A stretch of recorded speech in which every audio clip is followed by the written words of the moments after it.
Yeah, cool. Um, Thanks as always for joining. We got a few updates here. I'm going to start off and then I'm going to hand it over to New Haven Public Schools that also has some updates. So just thinking globally here, the United States now has the most confirmed cases in the world. We almost have 100,000 confirmed cases in the country, and almost 1,500 people have died in the United States. And we're starting to see the spike in New Haven as well. Yesterday, we reported that we had about 30 cases. Now we have 52. I'm also sad to announce that our second New Haven resident has passed away. It's very clear the spike is beginning in New Haven, and I'd like to just send a message out to the public that we need to do everything possible to slow this thing down. We've talked a lot about washing hands. Please do not interact with other people. Stay at home. Stay away from your senior friends and relatives.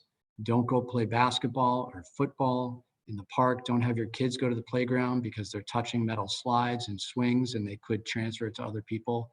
I know these things are really difficult for families to do, but every individual has a role in helping slow the transmission of this virus. We must work as a community to do everything we can to not transmit the virus to other people. I also wanted to note that the governor issued a new executive order this morning. His previous executive order limited gatherings to 50 people. Now he's limiting it to 5. And that's another indication of just how important social distancing is. A couple of other updates. We put out a call yesterday for, in particular, people with medical experience, EMTs, nurses, doctors to sign up for the New Haven Medical Reserve Corps.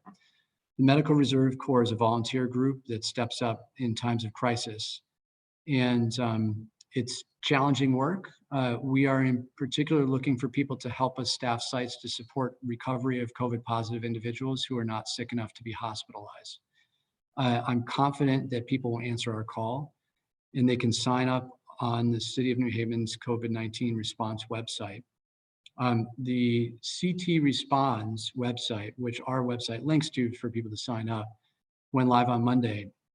And amazingly, we've already had 235 people sign up for the New Haven Medical Reserve Corps in such a short time. That is an indication to me of the truly amazing generosity and selflessness of this community. I want to thank those people that have signed up and encourage more people to sign up. We will be going through the attributes and skills of the people that have signed up to identify people that we hope will work with us. And I'm deeply grateful for people reaching out and for their generosity. So why don't I hand it over to New Haven Public Schools to give some updates on enrollments. So Dr. Tracy, do you want to start or do you want to hand it over to someone else? Let me start and then I hand over. Thank you, Mayor. And I want to thank you for the compassion and the level of organization that you and your team have been exhibiting over the past couple of days. So let me say this, a couple of things I want the press to help to articulate for us, that with regards first to the distribution of technological support to our families, we're up to about almost 6,000 devices that we have handed out to parents to help support online learning activities that will be launched Monday, March 30th, 2020. Food distribution, from my knowledge, is up to almost 40,000, almost. So we're going to segue now to the Magnet Lottery program. The New Haven Public Schools will postpone the results of the 2020 New Haven Public Schools Choice Placement Lottery, the process until April 14th, 2020. School placement results for the 2020-2021 school year were scheduled to be released on March 31st, 2020. Amid school building closures and the current COVID-19 pandemic, all district offices will remain closed to the public until further notice. These closures make it difficult for both the central office and the school staff to communicate with parents as we would normally do regarding placement and registration processes. It is because of these factors that we feel it necessary, in the best interest of families, to postpone at this time. I will now segue to our choice director, Markwell Middleton.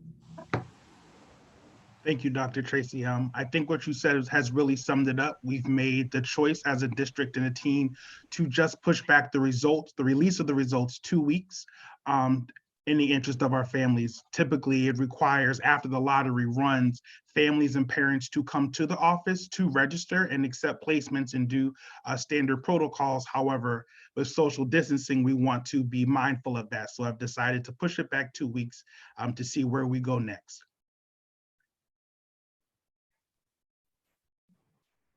Thank you, Dr. Tracy and Markel. Does anybody else from New Haven Public Schools have anything to add, or should we open it up to questions? Ms. Hannons? The only thing I would, and good afternoon, everyone. The only thing I would add is the 2 weeks will allow us to create a system where parents will be able to accept placement online. So that is what the 2 week period will allow us to do with our partners.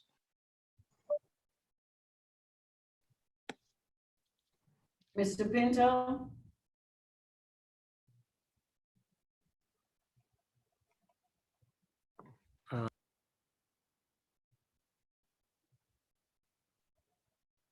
Like you're still on mute. Sorry, yeah, I There don't we have go. I don't have any update right now.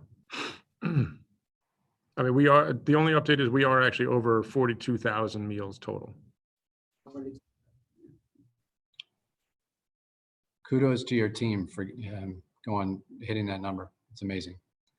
So why don't we open it up to questions from folks? Does anybody have any questions?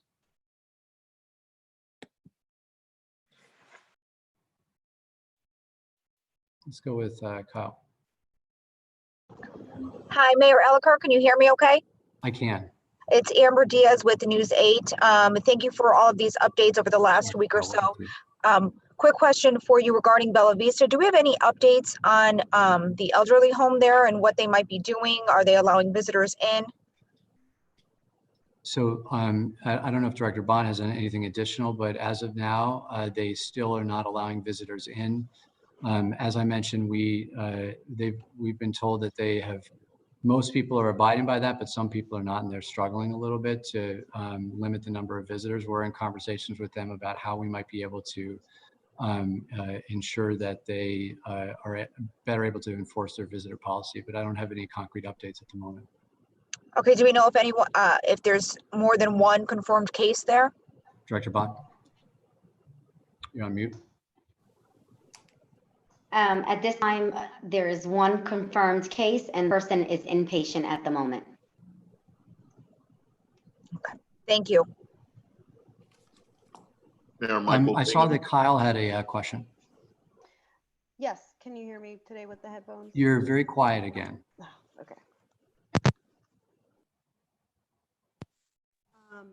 I was just wondering if the spike in the cases, most likely, if you can confirm it, is contributed to more testing and more results, or is there an area that we're seeing from the other people who had been tested positive? Because I know that there was the one man who was in his 50s who passed away and had a lot of contact with others.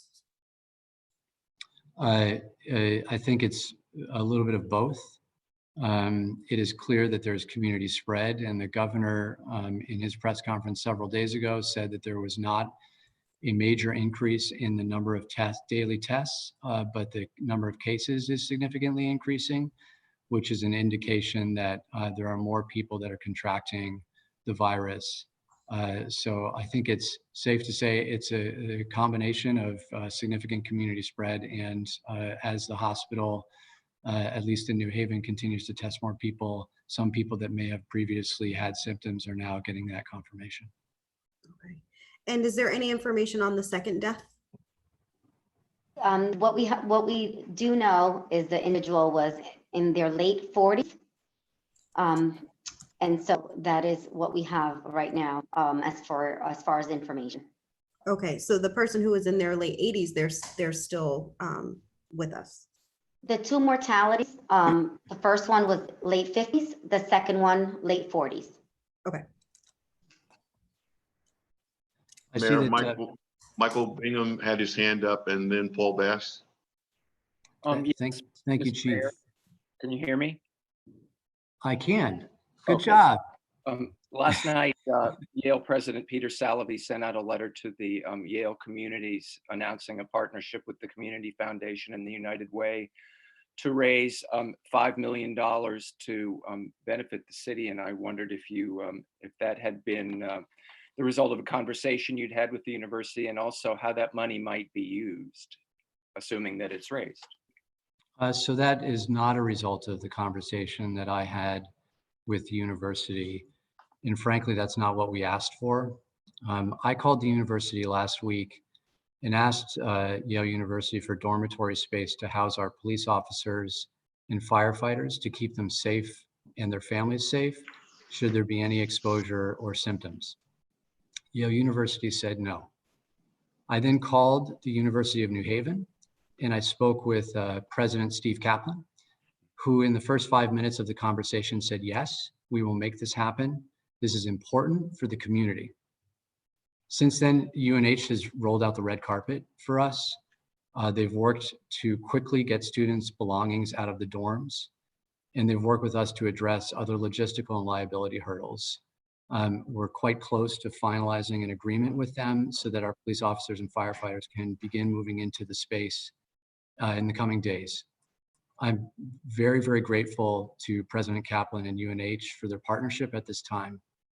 I think in response to this question about Yale's donation of $1 million to create this fund in partnership with United Way and the Community Foundation, my response is this: if your house was burning down and you asked a neighbor if your kids could stay at their house and your neighbor said no, but here's a check so you can stay at the Econo Lodge across town, what would that tell you about your neighbor? It's at these times of crisis when people are exposed for their true selves. Everyone needs to do their part at this very difficult time, and writing a check doesn't exempt you from that fact.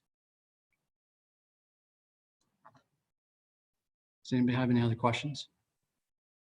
Paul Bass would have been next, sir. Thank you very much. I had a couple of quick questions. Thank you very much as usual for doing this press briefing. The person who died, was this also a healthcare worker? And did this person have any contact with the first person who died? And I wanted to ask about whether I was a little confused about the police officers and firefighters. Is that all police officers and firefighters or just those who have been exposed? So with the first question, I'll defer to Director Bond.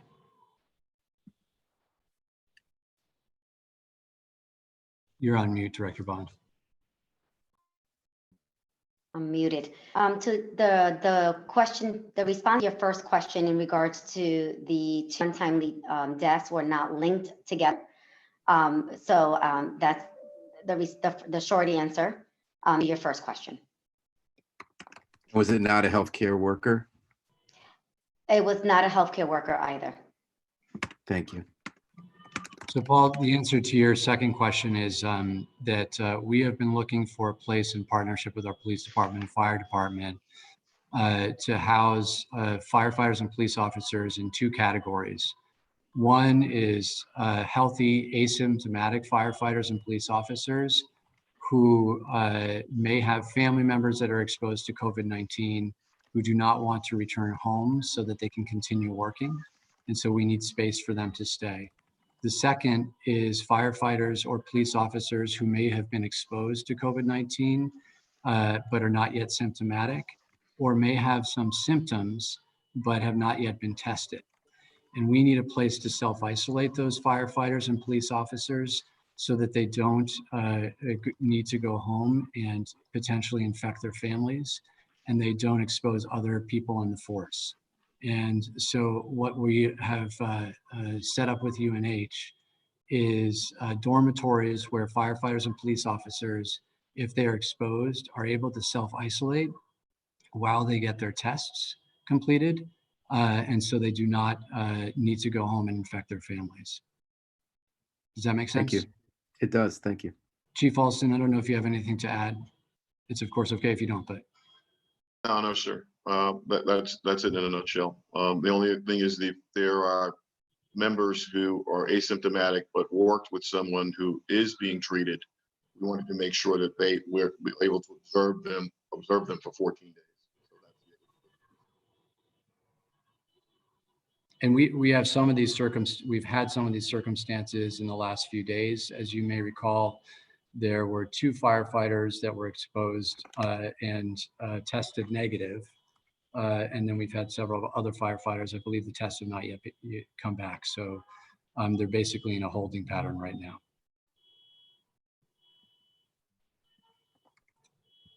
Okay, I see Mary had a question.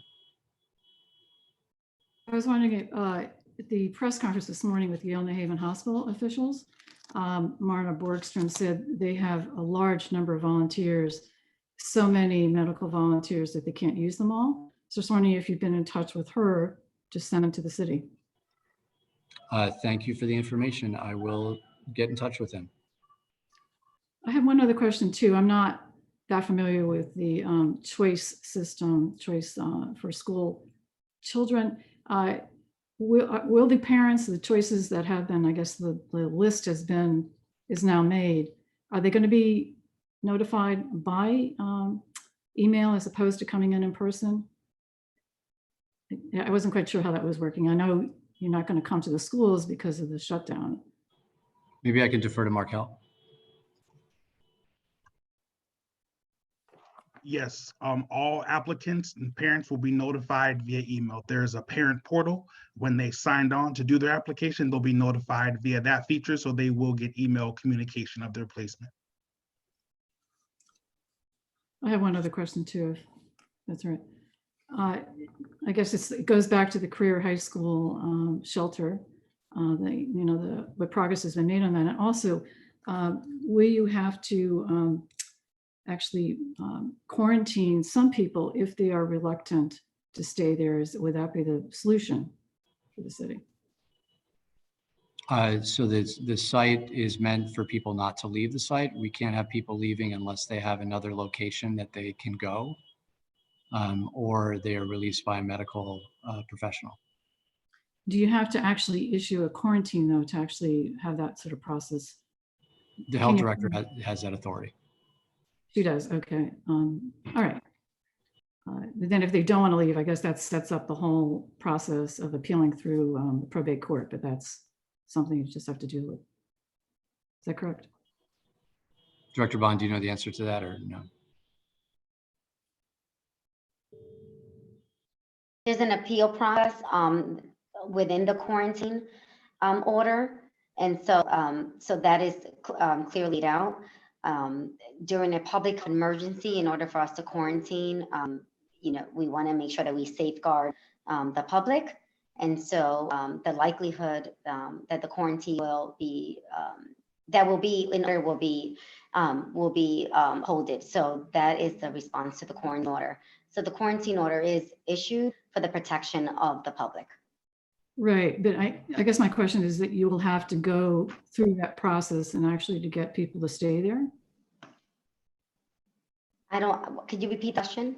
Sure, I'm just wondering if you actually have to invoke the quarantine to get people to stay in that shelter. If a public quarantine order has to be issued, it will be issued to ensure that we safeguard the public. Would it be a blanket order or individuals who are recalcitrant not to stay there? Is that be individual by individual? It's going to be individual by individual that are coming in. Everyone's incubation period is different. So we would have to do it by order of those that are coming in. Thank you. Are there other questions? Yeah, I think that Gage unmuted me, so I'll ask if that's all right. Go for it. Thanks so much. I was hoping you could provide a little bit of specifics regarding your request to Yale for beds for police and firefighters, like how many beds you requested, when that conversation happens, and then when that conversation happened, And then the specifics surrounding the UNH provisions, how many officers do you anticipate UNH will be able to house? And then my second question is, there have been a lot of calls within the Yale community, specifically the student body, for the university to offer to house homeless individuals in university dorms. And I'm wondering if homeless individuals were any part of that conversation that you had with the university last week, or if that's something that you are considering. Sure. So that is something we're considering. I did not raise that as a request to the university. I raised the police officer and firefighter housing request to the university. We're generally estimating around 100 to 100 rooms for 100 to 150 individuals. And UNH is working with us on that. They've been very collaborative on that. We are looking for more sites for homeless individuals that may contract COVID-19 in addition to the isolation shelter.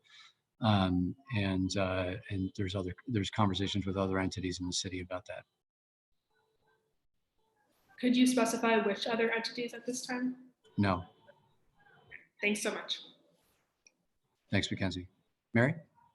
As for those individuals looking for other spaces for homeless, would it be the same situation as career? I mean, people who medically are not qualified to stay in the hospital but are sick with the virus. So there's a number of permutations of what we're trying to do and what the state is trying to do.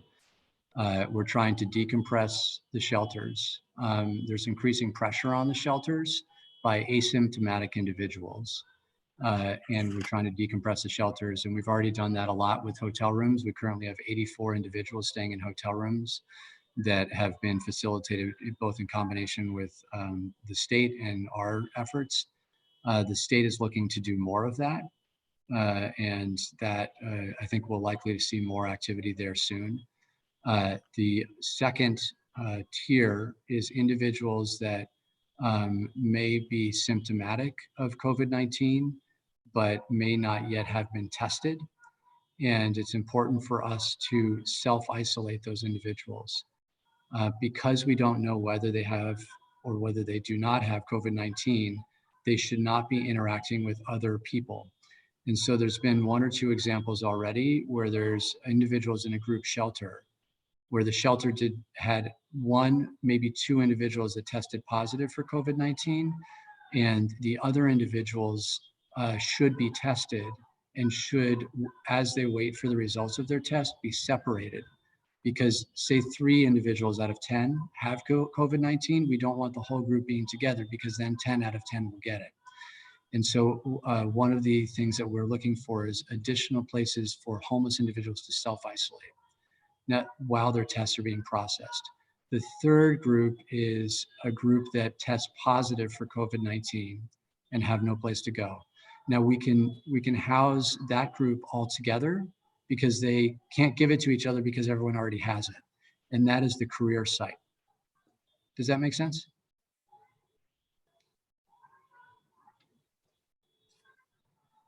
Mary, yeah, is that good? Yeah, I'm sorry. Okay. I thought that was Mackenzie's question. Yeah, that does make sense. So have you asked other, I guess, colleges? I mean, have you already asked them and you're still waiting for a response? You asked. We are having very productive conversations with other universities in the region. Okay, and you didn't ask that of Yale, but you're talking to others. What I asked of Yale is for housing for our public safety officers. Paul. Sorry, I don't want to hog. The governor made that, as you point out at the top, he wants us to limit the gatherings of 5 people.